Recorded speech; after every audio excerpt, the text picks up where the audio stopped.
Summary: the speaker addressed her baby as you and wrote the poem to make a connection between the poet and the baby. কবিতায় কবিতার সন্তানকে you উল্লেখ করেছেন, মানে you শব্দটা এখানে উল্লেখ করেছেন, এবং কবিতা লিখেছেন যেন এই সন্তান এবং কবির মধ্যে, অর্থাৎ মা এবং সন্তানের মধ্যে একটি কানেকশন তৈরি হয়। Love was the origin of the baby. আর মূলত এই শিশু কিসের উৎপত্তি? ভালোবাসার উৎপত্তি থেকে শিশুর জন্ম হয়েছে। Getting motherhood is the main theme of the poem. মাতৃত্ব পাওয়া, অর্থাৎ মাতৃত্বের যে স্বাদ, এইটা পাওয়াই হচ্ছে এই কবিতার মূল বা থিম।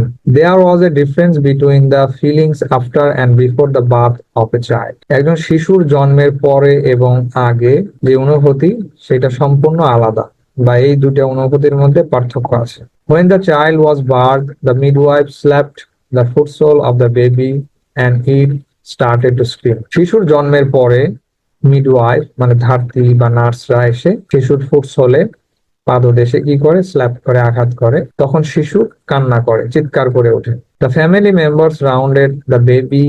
আর পরিবারের সদস্যরা এসে তখন কি করে, শিশুকে বারবার দেখে। And watched as a wonderful gift, এবং এইটাকে বা এই শিশুটিকে বিস্ময়কর উপহার হিসেবে গ্রহণ করে নেয় বা দেখে আর কি। The first born baby was like a fat gold watch that started to tick after taking birth. প্রথম জন্ম নেওয়া শিশু, যাকে ফ্যাট গোল্ড ওয়াচের সাথে তুলনা করা হয়েছে, কারণ সে জন্মের পরে ওই ঘড়ির মতো কান্না করে। Most of the night the poet stayed away from the baby. কবি শিশুকে ছেড়ে থাকতে হয়েছে। She listen to the breathing which was like the sound of a deep C.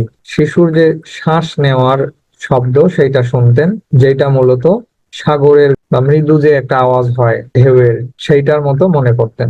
At the very beginning the poet doesn't feel for the baby. শিশুর জন্মের পরে কবির শিশুর প্রতি খুব একটা ফিলিংস ছিল না। But gradually she feels that the crying of the baby is like a morning song. আর ধীরে ধীরে শিশুর প্রতি কি হয়, কবির একটা টান বাড়তে থাকে, মা এবং সন্তানের মধ্যে যে টান থাকে, আর যেটাকে মূলত মর্নিং সং এর সাথে তুলনা করা হয়েছে। The bond between mother and child was expressed by the first notes of the child. আর এই মা এবং শিশুর মধ্যে বা সন্তানের মধ্যে যে সম্পর্ক, সেইটাই মূলত এই শিশুর ফার্স্ট যে চিৎকার বা কান্না, এইটার মাধ্যমে প্রকাশ পেয়েছে।